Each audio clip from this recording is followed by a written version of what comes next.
Welcome to a special edition of the Fintech One-on-One podcast, episode number 295. This is your host, Peter Renton, chairman and co-founder of LendIt Fintech.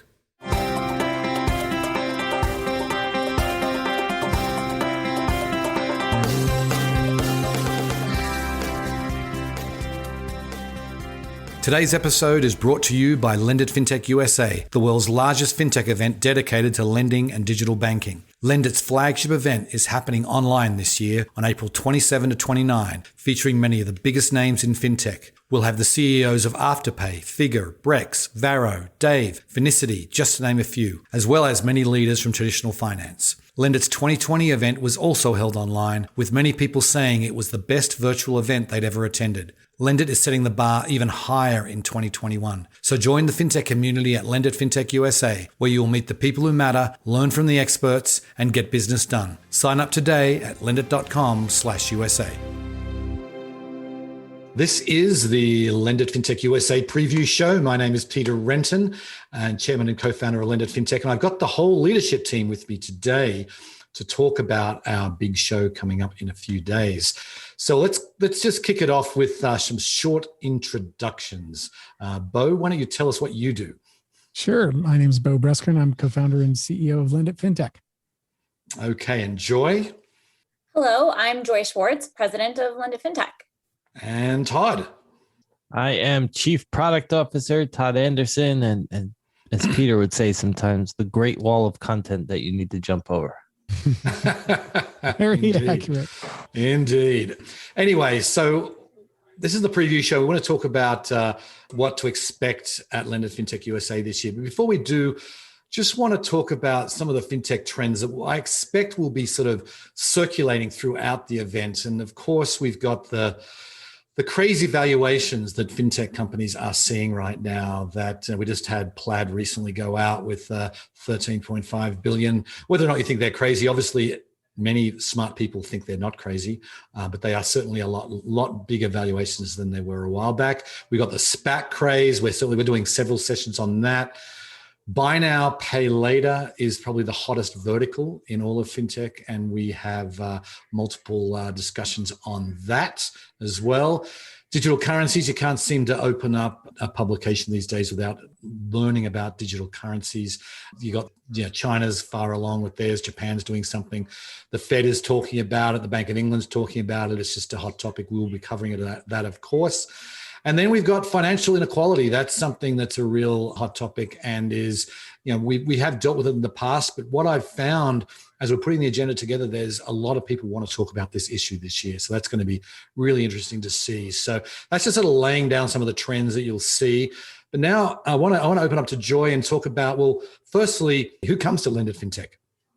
Thanks, Peter. Our audience is really, really dynamic and has been evolving a lot over the years, but I'd say our audience is primarily composed of banks and credit unions and traditional financial institutions, as well as digital institutions, investors, that's equity investors who are interested in both early stage fintechs as well as more established, and the fintech community itself, who's often coming just because they're looking to raise capital or they're looking to meet with financial institutions who can utilize their products and services. And one interesting note, which has been pretty consistent over the past 3 years, our largest segment of our audience the fastest growing segment of our audience continues to be traditional financial institutions. So in addition to all of the digital innovators, we're seeing more and more traditional banks and credit unions who really acknowledge how critical, fintech is to remaining relevant to their customers. And I'd say soon to be the largest as well, right? Not just fastest growing, but soon to be the largest segment itself. Indeed. Well, let's get to the details of the event so people that are listening can kind of, help them navigate it. I mean, we've got a lot going on over the 3 days, and we want to make it.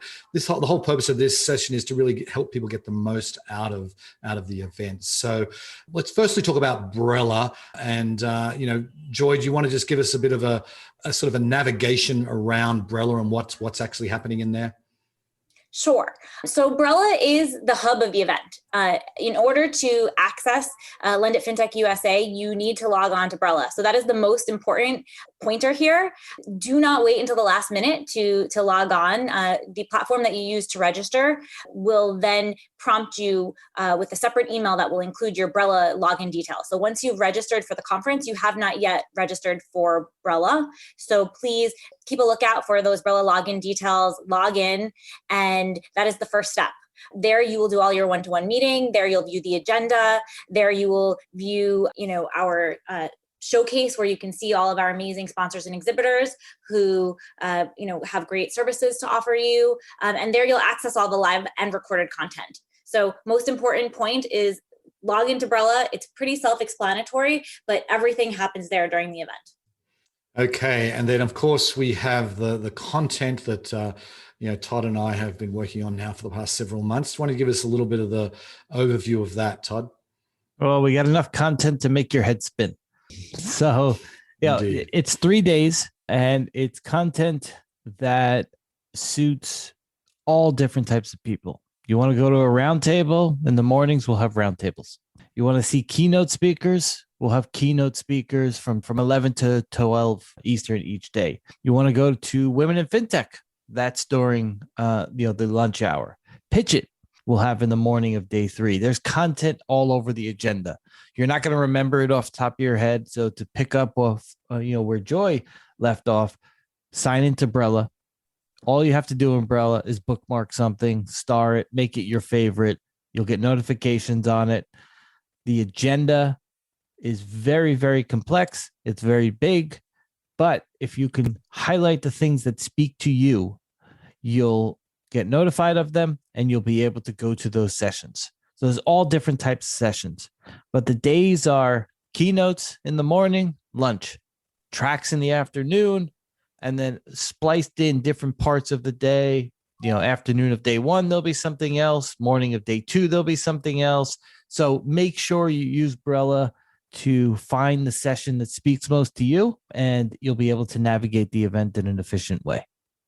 Okay, so let's talk about networking. We know that a lot of people come to these events to network, and I've had multiple conversations from people after our last event. Some people said that networking was more efficient and better virtually than it was in person. But tell us all about networking, Bo. Sure thing.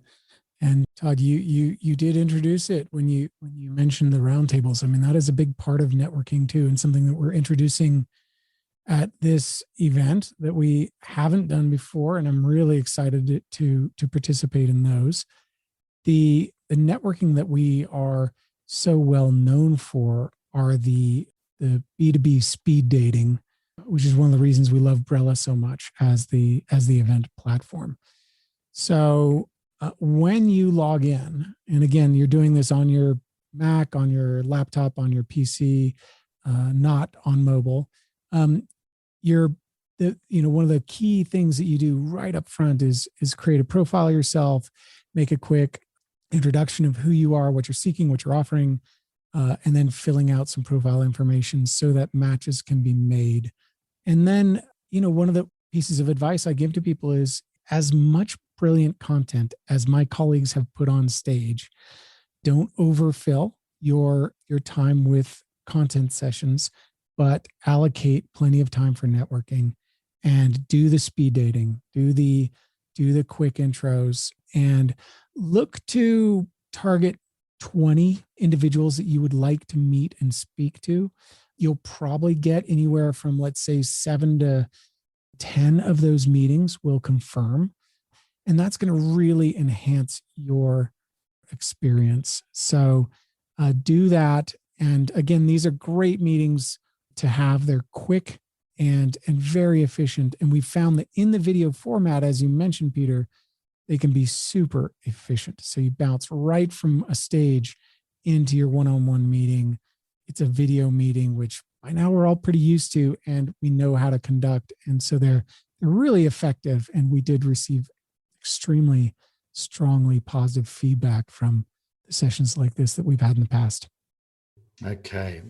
So I want to talk about some of the special programs that we have going this year that's beyond just the content and the networking. I know we've already touched on it, but we talked about these roundtables, the breakout rooms we're doing. This is before the content every day. Todd, you want to give us a little bit of more color there?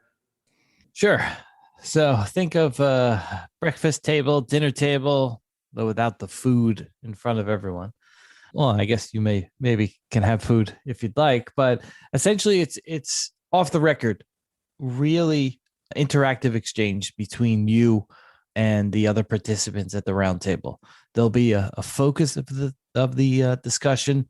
There'll be a LendIt facilitator, myself, Peter, Bo. One of us will be in that room, and really the essence of the round table is for people to interact with one another without having to worry about, is the camera on? Do I have to say this publicly for, a video that will be shared after? It's just a really intimate exchange. Everyone's on camera, and it's meant to replicate that dinner table conversation. And so we've had some success with these, kind of different parts of the year, and we wanted to make them a more core component of the event, and they'll be happening each morning. So from 9 to 10 Eastern, you'll see different roundtables, and sign up for the roundtables and see which one speaks to you most. Okay, and then what about our Women in FinTech program, Joy? What do we have? What do we have planned for that this year? Awesome. Well, the Women in FinTech program is really the main activity that we're super enthusiastic about is our Women in FinTech Power Hour, which is going to take place on day one of the conference, the 27th at 1 p.m. during lunchtime. And super excited that we have TransUnion that's sponsoring that initiative for us this year. And we're really bringing together the leading women from our community to, maximize their relationship building. So again, it's open to both women and non-women. So anyone who's a supporter of Women in FinTech is welcome to participate. So gentlemen, don't be shy. And, it's a great opportunity if you're looking to identify new business partners, if you're looking to, make new introductions into new companies, if you're looking for a mentor, whatever you're looking for, there'll be an algorithm that will be helping to match the right people. The matches will be made based upon segmentation preferences and interest areas. And please join and support the women of our community. And once again, a big thank you to TransUnion for making that happen. And just so we're clear, these are very short. These are shorter than the Brella meetings. The Brella meetings you organize, you organize them directly. We call it networking roulette, right? So we're doing these. How long are they, Joy? So they'll be, if you join at the top of the hour, you'll participate in 7-minute spontaneous conversations. So I like to say both for Women in FinTech Power Hour and also for Networking Roulette, which is a more general spontaneous networking session, you've got the one-to-one meetings, which Bo talked about earlier, where you can do your research, identify who you think is a qualified lead for your company, and schedule those meetings in advance. Now, this Power Hour and Networking Roulette are more like those conversations that would happen when you're waiting in line for the bathroom, when you're waiting in line for the bar at happy hour. You never know who's standing to your right or left. It's fun and a little mysterious. So, just join the session. Even if you're running 5 minutes late, you can join the session at any point. And you'll find the login in the networking section of the Brella app.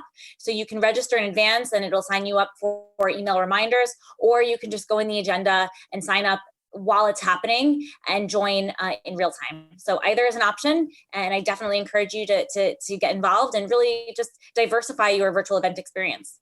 The technology for it is really, really cool. It's not your typical Zoom meeting. It's very slick. So if you want something that's slightly different and spontaneous, do this, as Joy said. Totally. It's especially great for introverts who aren't the first to sort of work the crowd in a bar. It sort of places you gently into a conversation and then withdraws you out of that conversation without any awkwardness whatsoever. I love it. I totally love it. And we should keep in mind too, there is, beyond the Women in FinTech Power Hour, we have other more general networking roulettes happening on other days of the event. So exactly, we've got 3. So yes. 3. So in total, we've got 4 networking roulette sessions, and so you've got a choice. Monday, networking roulette for the general public is going to be happening on April 27th at 10 a.m. And then on days 2 and day 3, it will be happening at 1 p.m. So join one of them, join all of them, but definitely, again, do your homework and make sure you plan and allocate plenty of time for networking. Okay, so let's talk about other new things we've got this year. We've got the halftime show this year, and the post game show. So, Bo, why don't you tell us about those? And if you're listening closely, you're probably on board with the idea that the LendIt FinTech team is very fond of innovation and in thinking hard about how do we really create a great experience for our community, and the kinds of things that you've heard about already. So the roundtables that we talked about, that Todd talked about, the networking roulette format, which we bring to women in fintech and the general audience, along with all the speed dating, the interactions that go on stage in the sidebar, the Q&A functionality that we've had for years through Slido. This is a super interactive conference. So if you thought you were buying a ticket so you could play it in the background and do nothing and just kind of listen passively, you're getting about 5-10% of the value that you could be. So this is a conference for active participation. The halftime show, I would say, is one of the places where you can actually sit back and just chuckle as Peter and Todd and I sort of, comment on what's been going on in the conference. We think about this as a little bit like the commentators you might see at a halftime of a game. And hopefully we'll have some fairly intelligent things to say. It'll be really fun for the three of us to come together and provide that commentary, because we play really well off each other and we all have different opinions and we all have different sort of things to say. So as much as we know and love each other, we hardly ever really agree on anything. So that should be fun. And then the post-game show will be less TV, more radio. We're going to go on to Clubhouse and open up a room. They've already been scheduled. So if you're in Clubhouse and you follow the One FinTech Club, which is LendIt's club on Clubhouse, you'll see right there that there are already rooms scheduled, and those will be starting at 5:45 Eastern on days 1 and 2 and 5 o'clock Eastern on day 3. So that'll be, of course, audience participation is always encouraged there, and it'll be a little bit more of a debrief, what did we hear today, what surprised us, and of course, audio only format, which Clubhouse is famous for. Okay, so let's move on to content, and rather than run through the whole agenda, which would take another hour, we're not going to do that. Let's just pick on some of the favorite pieces that you're looking forward to. So Todd, I'll start with you. What are the sessions that you are most looking forward to? Well, I think the first session of the event is a pretty good one. It's the CEOs of Amount, Barclays U.S. Consumer Bank, that is, and the famous Nigel Morris. So Adam Hughes, Denny Nealon, Nigel Morris will kick off the event, and they're talking about point of sale finance. So one of the things that is obviously taken off in the COVID era. We're also going to be hosting on day 2 the CEO of Equifax, Mark Begor, and Mark's going to be talking about the intersection of commerce and financial services and kind of what happens next. And then with one of the biggest trends in fintech the last couple of years, SPACs. We have Betsy Cohen, who I think has done 9 SPACs and is on her 10th. And then Steve McLaughlin, who everyone knows from FT Partners. So they'll talk about kind of what's been going on in the SPAC market, kind of what's happened the last few months, which died down a little bit, and then kind of what does the future look like. And then we also have really just a lot of great sessions on the tracks: digital banking, consumer lending. So, no matter who you are in fintech, there's something for you at the event. And so that's the way that Peter, myself, Bo, Joy, that's the way that we look to design the agenda, is who can we speak to? And if you're in a fintech, if you're in digital banking, if you're a service provider, something's going to speak to you. So take a look at the agenda, pick out your favorite sessions. I said some of mine, go find yours. And now I'll turn it over to Peter to give some of your favorites. Okay, so For me, I'm really looking forward to the CEO of Afterpay. He's new to our keynote stage, and Afterpay obviously is the buy now, pay later behemoth, and coming out of Australia. And I'll be talking with the CEO, Nick Molnar from Sydney. Looking forward to that immensely. And I mean, I think all the keynotes are just really going to be really engaging. But I want to give a quick plug, if I may, to the coming green wave of fintech. I feel like it's a brand new track for us this year. We're giving it a shot. I've spent a lot of time assembling what I hope will be an engaging agenda there, and I think we've got some big names on that new track as well. So check it out. And Bo, what about you? What are you looking forward to? I am looking forward to, gosh, you guys have put together such a great agenda. It is, you give me more credit than I deserve, and including me on the content team. I sometimes refer to me as the bit player. I don't even think I rank there, but well done. It is a great agenda once again. The 1-2 punch on day one that involves blockchain and cryptocurrency has got my attention. And so there's going to be a session with Mike Cagney and Blythe Masters.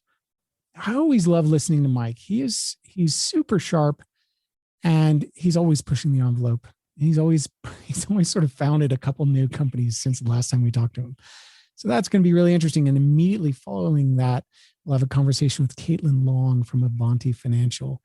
And that's about 40 minutes of fire hose that I'm going to be drinking from. And that's, so I'm pretty excited about that. Okay. And Joy, what are you looking forward to at the event? I think for me, the area that I'm most excited about that is a brand new addition to the LendIt agenda is the coming green wave of fintech. For a long time now, LendIt has, discussed topics like financial health, financial inclusion, all at the end of the day, we're true believers that, fintech exists in order to improve the lives of those around us. And I think this is just another example of that. And we're, by incorporating this topic into the agenda, and I know this is something that Peter's also really passionate about, but this is definitely the new addition for 2021 that I'm most excited to listen to. Okay, good to get 2 plugs in for that. Nice. Anyway, before we close, we do need to talk about how people listening, how can you get the most out of the event? Bo, I know you've touched on some things, but why don't you just expand on that a little bit? Sure. I just want to hammer on networking. I think prioritizing networking is a really important, and sometimes it's the hardest thing to do, especially when we sign up for a virtual event like this is. It's easy to think passively about it. And I think that is a mistake. You have blocked off time on your calendar. You have, made this a priority. You've purchased a ticket or you've sponsored the event. Now the work begins. So do the work, do it in advance, and line up meetings. Like I said before, I'd shoot for, like I said, 20 new connections, securing 10. If you have that many 15-minute meetings over a 3-day period, and I'll point out that our networking actually goes from Thursday to Thursday. So it's outside the weekend. It's 5 days of potential networking. You can definitely afford 10, 15-minute meetings in there. And then make sure that you are jumping into those sessions that Peter and Todd have so thoughtfully crafted for you from the content side. One other just element I would say is that it is important also to be responsive to those that have requested meetings of you. If you don't have an interest in that meeting, it is polite to decline it. It is important that you decline that meeting so that you free up that time for somebody to invite somebody else to have a meeting. So do that. And then I guess one other thing I'll say is synchronize with your calendar. There is that option that if you can subscribe to a feed that takes all of what you've built inside of Brella and places it directly onto your calendar. So do go through that exercise as well.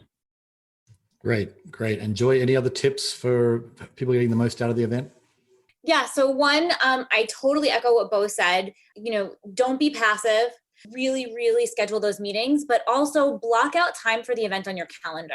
It's really easy when you're participating at a virtual event to think that you're going to be able to get away with multitasking and you're going to leave the event platform and take some conference calls and then go back to the event platform and check your email.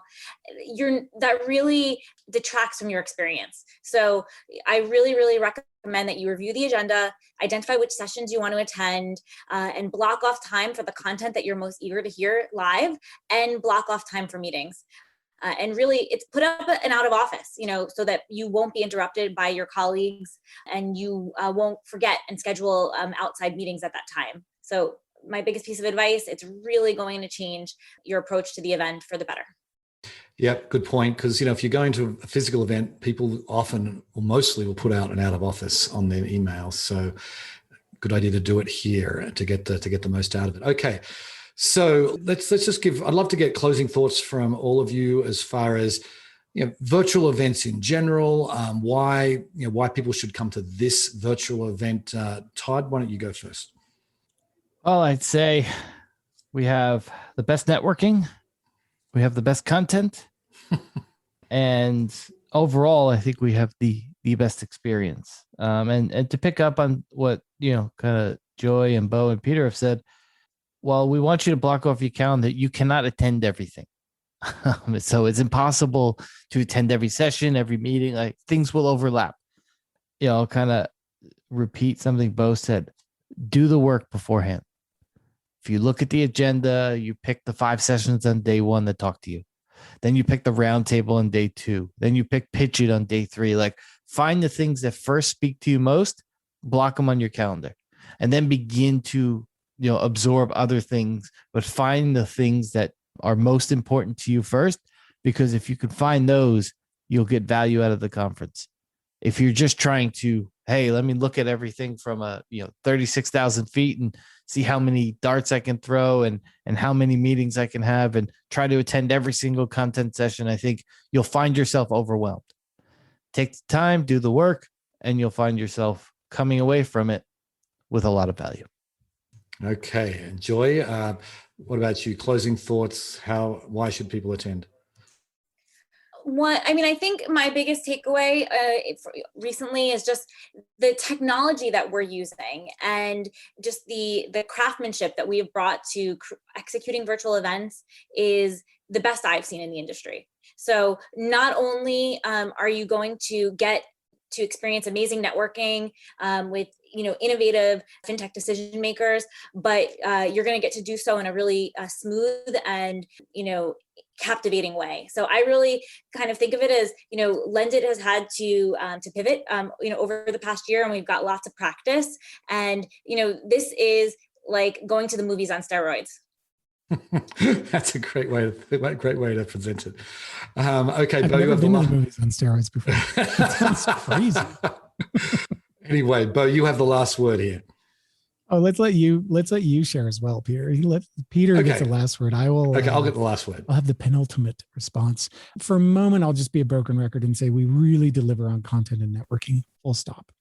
I will say that I'm extraordinarily pleased with how the LendIt FinTech team has taken on this new challenge of delivering, not trying to deliver the same thing that we used to do in real life, but delivering an experience that is super high value. And for those of you that are familiar with Net Promoter Score, I say this often, and perhaps you haven't heard this yourself, but last year we had 3 large-scale virtual events for Europe, for LATAM, and for the USA. And 2 of those events set records. We hit our 3rd highest NPS ever in the history of our company for our USA event, and then we hit our 1st highest for the LATAM event. Those are virtual events, and the Net Promoter Score vis-a-vis the in real life events of the past. So, when Joy and Todd and Peter say, yeah, we're actually pretty good at this, I think you would agree that we are when you've experienced it yourself.